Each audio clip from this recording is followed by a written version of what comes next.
My name is Jared Gillespie. I'll be your host today. I'm excited about our podcast this morning. We're going to be meeting with SRP Prosolar board member Randy Miller, and we're going to be talking about a huge election that's coming up here in April here in the state of Arizona, an opportunity to completely change the solar landscape in this state, which will obviously influence the states around and even across the country. So we're excited to talk to Randy today. As you listen to this, please take notes on what you can do if you're a solar advocate to get involved and to help move this cause forward.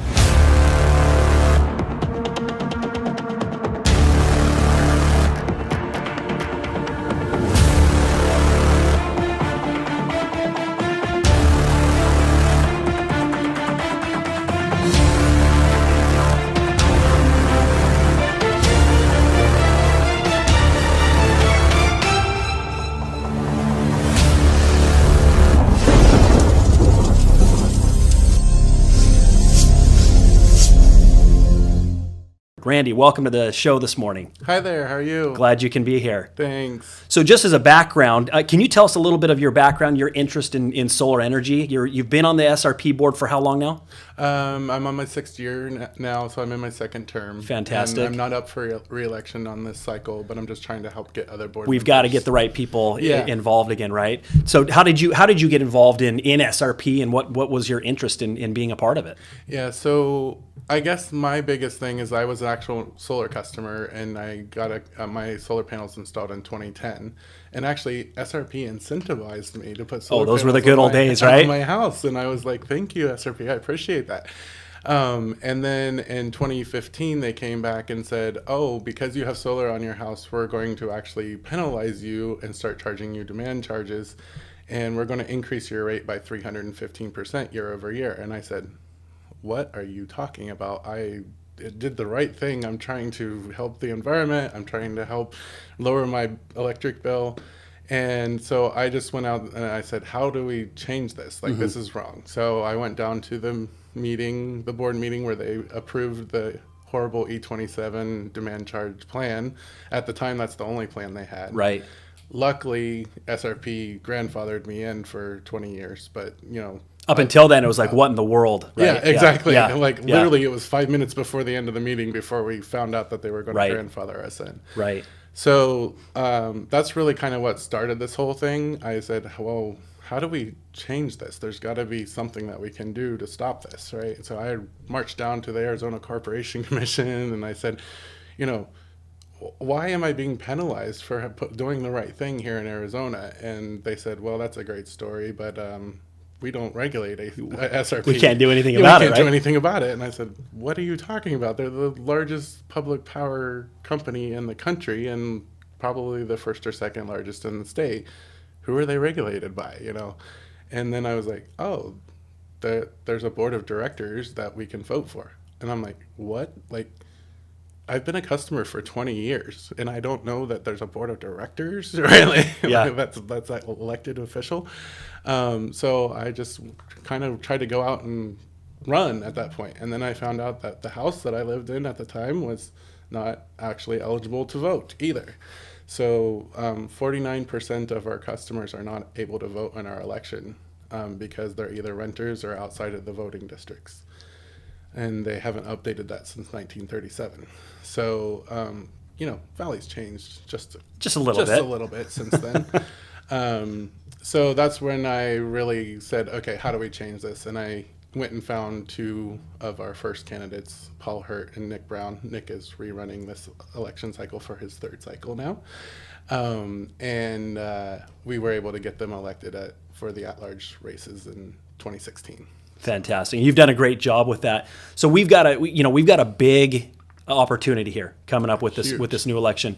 What needs to happen to get a majority at this point? From what I understand, we've got 5 Prosolar candidates, and then the other 8 or 9 are neutral or not or anti. Yeah. So we need to get another 3 or 4 to take that majority here. Is that what we're looking at? Correct. So it's a 14-member board, and like you mentioned, we kind of have 5 now that are pro-renewable kind of in our space. And we we really have enough candidates running because half of the board is up each cycle. So the way it works, it's a four-year term for each cycle, and half of the board is up every 2 years. So there are 7 positions available in this April election, and then there will be 7 positions in 2 years from now. So if we can take 3 of those positions in this cycle, we will actually have a majority of the board that are supporting pro-renewable energy policy. Okay, so Randy, here's the question then, right? Let's say that we get what we want, Yeah. and we get this pro-solar board. Tell me what the possibilities look like for the solar industry and for solar advocates, for solar consumers. What are the possibilities if we can get the majority of the board being pro-solar candidates? Yeah, so I mean, my first thing really is the number one thing that I would do as soon as possible is get rid of the $12 additional per month for the fixed charges. That's absolutely ridiculous. There's no reason that a solar customer should have to pay more for fixed charges than any other customer on the grid. It's ridiculous. In fact, the ACC actually tried that for a while, and it was kind of deemed unconstitutional and removed. Right. So like that's one of the very first things we have to do. So $12 right there. The other thing is our export rates for E13, 14, and 15, which are the ones that don't have the demand charges, are 2.81 cents. Absolutely ridiculous. It has to be much higher than that. At a minimum, it has to be whatever we can buy, whatever SRP can buy power from Palo Verde on the market is. And it's way more than 2.81 cents. So that has to be changed, right? We've got to be able to support at least a minimum of Palo Verde market, right? The other thing is the demand charges from E27, which was the original plan that was passed back in 2016. Having demand charges on residential customers, I just don't think is fair at all. It's hard for a customer to change their behavior to not have a demand. I mean, you're going to use electricity, right? Especially if you're in a family, with kids and everything. Well, you live in Arizona. Yeah, you live in Arizona. It's hot here, and you need to have air conditioning. Exactly. The average temperature this is one of my quotes. Average temperature in July last year, average for the entire day, 24 hours, 102.7. It's bonkers. Bonkers, right? You're going to have your air conditioning running all day, every day when it's 102.7 outside, right? I mean, hopefully if you're fortunate enough to have air conditioning, which brings us to the next question of how many people are actually dying because they don't have access to air conditioner, right? Like these are things that shouldn't be happening in our society today, right? So anyway, the E27 demand charges, the whole point of like a time of use charge is to say, oh, if you don't use energy from 3 to 6 and you change your behavior, whatever, do that outside of that window, then you can save money, which is totally acceptable. But demand charges, you can't do that. And it's just not something that's fair to a residential customer. The other big thing is it's a tiered charge, which I think is just crazy too, because, who knows what your kilowatts are for any You can't control point in that. time yet. Yeah. I can't even go look at my meter and see my immediate, power, my kilowatts at the time. So, if we're going to have a demand charge, it needs to be simplified. And then on top of it, right now for the highest tier, it's 6.6 times more than our commercial demand charges. That's crazy. That's insane. So we have to really, really look at these pricing plans that we have for solar customers and make something that's reasonable, that we recoup our cost of service, which I completely agree with. Like, I'm not saying that we should be giving away stuff to solar customers. We still have to make money and be a company, right? But we shouldn't be penalizing people. And right now, it's actually penalizing people. So, is there any way to make net metering work that still allows the company to be profitable or to not be unprofitable? I believe so, especially if we look at things like virtual power plant and battery storage on the back end. I see residential resources as just a way for us not to build additional power plants. 100%. Right? What's wrong with that, right? We're a not-for-profit, community-based electric company. So we don't have any need to actually make money, right? We don't have investors to pay like our friends across the street, right? Right. Like there's no reason why we can't just basically break even. That's totally acceptable in my mind, right? So what is the problem with just using the residential customers that want to do right, that's trying to do well for the planet, reduce our carbon emissions, all of the good things that come along with it, that's not financially based, right? Right. And, you know, being able to make it so we don't have to own additional property. Well, and with the addition of batteries now becoming more and more efficient, and you know, prices coming down with that, I mean, that allows, I think, for further incentives that helps SRP with their demand, you know, with their own demand supply. Sure. But I think when you put in a battery component into a solar system, that idea of having a net metering contract seems to make a lot more sense. Absolutely, yeah. And I think that, you know, I have batteries on my house too. I actually have 20 kilowatt hours of storage. I have 62 solar panels. I installed half of those myself, so I actually know how this stuff works. And the other thing that people don't realize is that if we produce the energy where we use it right there on the property, we don't have the transmission losses and the distribution losses and the transformers and all that. It's all stored right there. Goes away, right? Yep. And so it's just the most efficient way to generate electricity is right where you're using it, and you don't have to send it anywhere else. So this is a positive thing for the utility. So there's an opportunity here. If you're in the solar industry, we've got a pretty cool opportunity to bring back possibly something that we haven't seen in over a decade, as far as a benefit to the customer and obviously to the solar installer as well. And so this is a big deal. We want to be involved in this election. Let's talk about the uniqueness of SRP elections compared maybe to trying to move the needle with our friends across the street over at EPS. Why is the SRP election process possibly more advantageous here than it might be trying to make change on the other side? The reason that it's so much easier is that our board is the direct decision maker, right? We set your rates, we set the policies, and we set how much we're allowed to bond.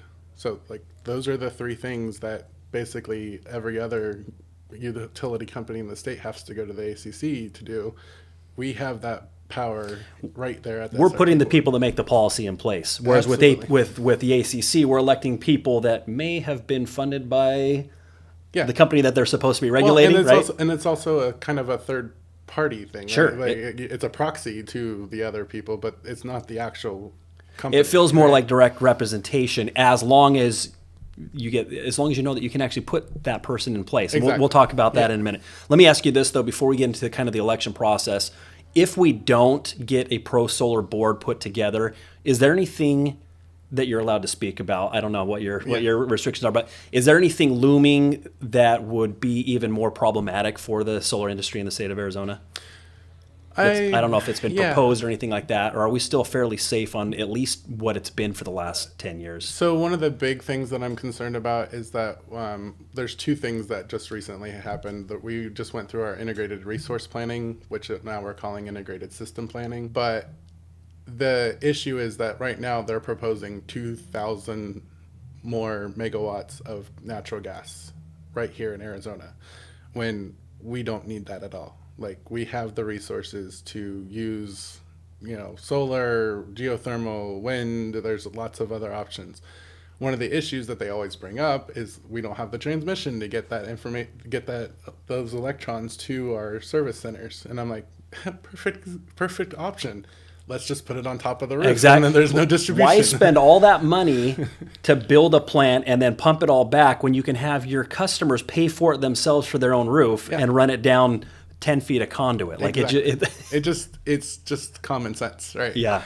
I'm an engineer at heart, and I'm a software engineer by trade, and everything I do is about performance optimization, efficiency. That's it's just in my blood, right? Right. And so like I just see rooftop solar as just the perfect solution for this, especially once we just start having electric vehicles in everybody's house that can be bidirectional and help with the grid as well. Like it just gets better and better and better. The technology's there. We need to use it. Yeah, It's the exactly. future. Okay, so let's talk about the election a little bit.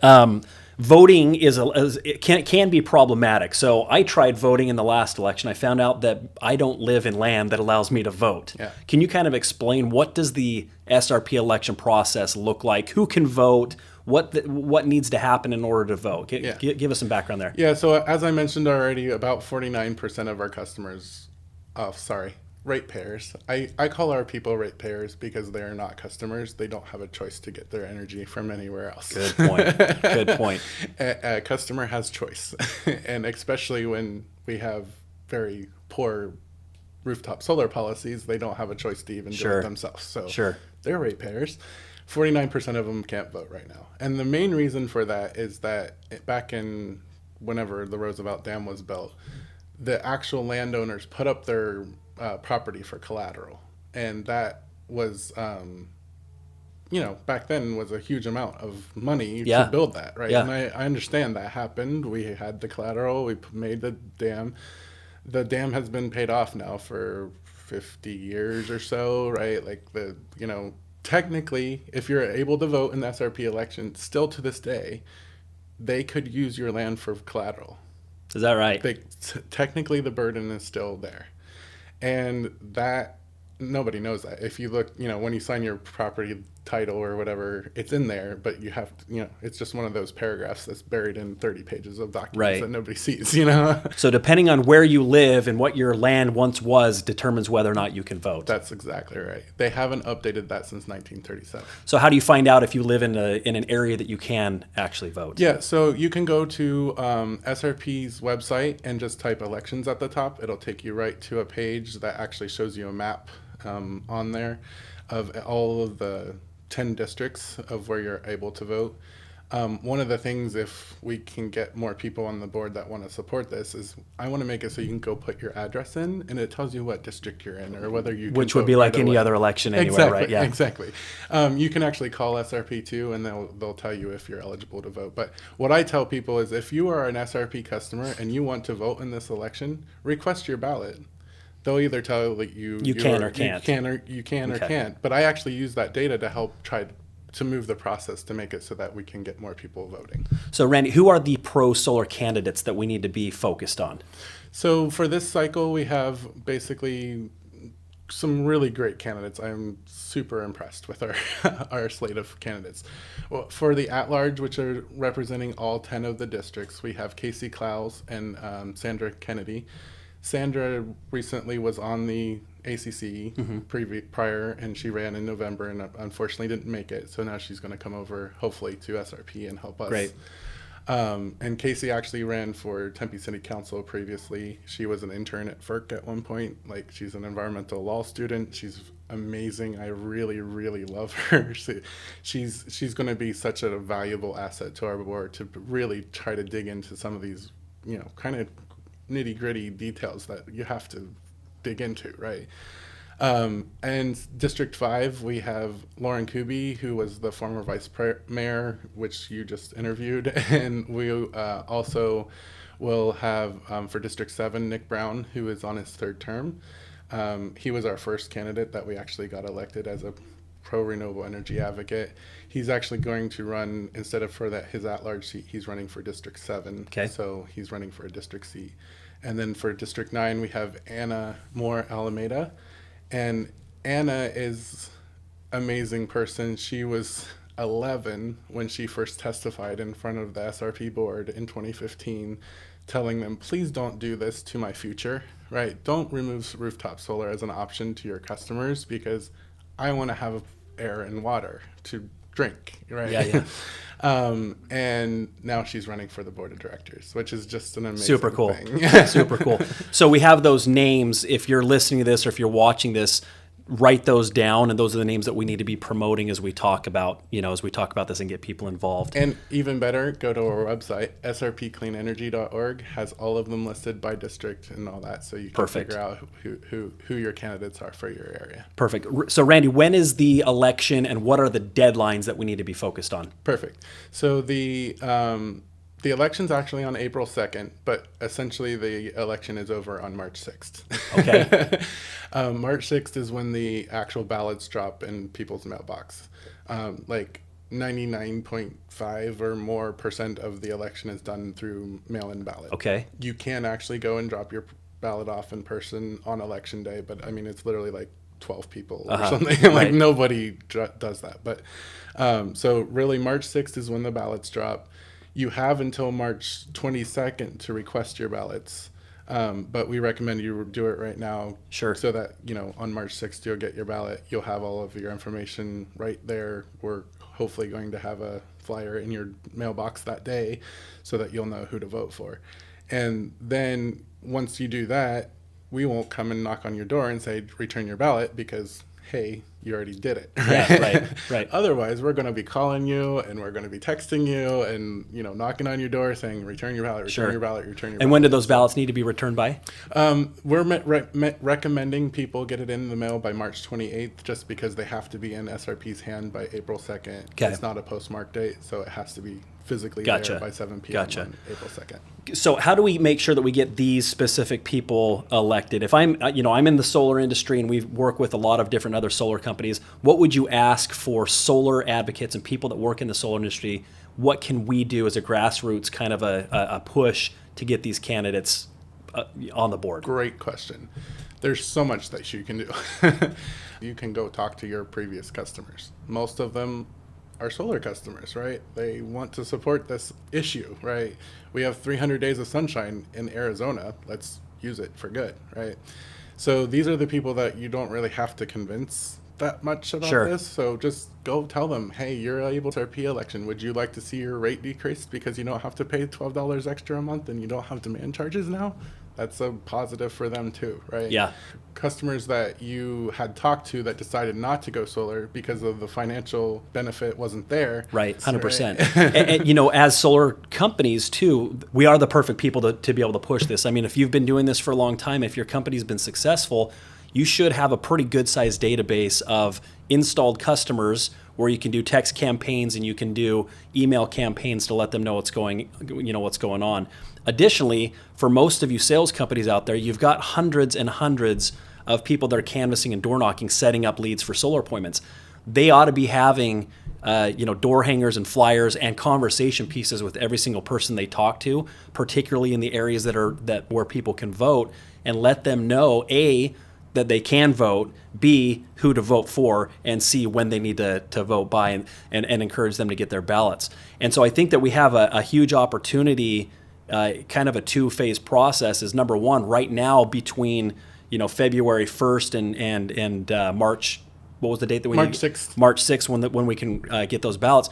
We need to be pushing people to let them know about it. And then afterwards, between March 6th and April 2nd, following up, doing the same thing, emails and texts and door knocking, saying, have you got your ballot? Have you sent it in? Have you voted for these people? But we have an opportunity because there are quite a few solar advocates in the solar industry, in solar sales and installations, that can really move the needle on this thing, I think. Absolutely. Another thing that we didn't really talk about, which is kind of like gets into the weeds of why this election is so weird, is that it's acreage-based voting. So for these district races, the number of votes that each person gets is directly proportional to how many acres they own. So if you own 1 acre, you get 1 vote. If you own 0.01 acres, you get 0.01 votes. If you own 5,000 acres, you get 5,000. So we need to go find Farmer Joe that owns 1,000 acres and get him on our side, right? Okay.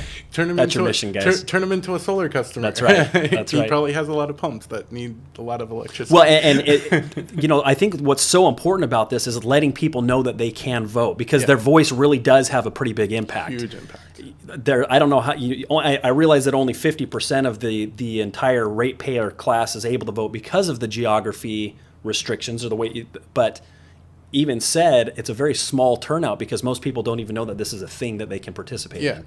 SRP actually doesn't really publicize this election at all. They take out 2 small things in the East Valley Tribune to publicize it. Actually, they're required by law to post where in each district that there's an election going on. Where would you consider a good place to post some, to tell people that there's an election coming up? When you do it at a library or city hall or something like that. No, they post them on these little tiny signs outside of the substations, right next to the big huge sign that says "Danger, you're about to die." Because so many people are traveling by to look at an SRP substate. I mean, nobody ever sees that there, but that's how they meet their statutory requirement to publish. So it's fairly obvious how shrouded and intentional it is to keep people from voting for who they want on that board, right? Correct. They have their good old boys. This has been a program that they've been running, like you said, pre-statehood, and having the right people on the board to push their agenda is very, very simple if they're the ones that get to vote for it. So this is an opportunity now where we can educate our population here. There's 1.2 million SRP customers, or ratepayers as you call them. Half of those can vote. So we're looking at 500 to 600,000 people that are eligible to vote. Last election, I read that only about 7,000 people even voted. Total. And we're talking about 2-3% turnout here, folks. So again, this would behoove us, and this should be our responsibility if we really want to push this forward to get people out, because 2% of the vote, I mean, we get it up to 5%, and those people are on our side, it's a done deal. Yep. Okay, we completely change what our opportunity here is in the state of Arizona by getting these guys and gals selected to the board, where we can push the things that Randy just talked about, right? Equality in base charges, getting rid of or lowering demand charges to make those fair, and maybe even the possibility of bringing back a net metering policy, which would be absolutely unbelievable for our state. It would be absolutely unbelievable for our industry. And SRP could be known as the leader in solar advocacy.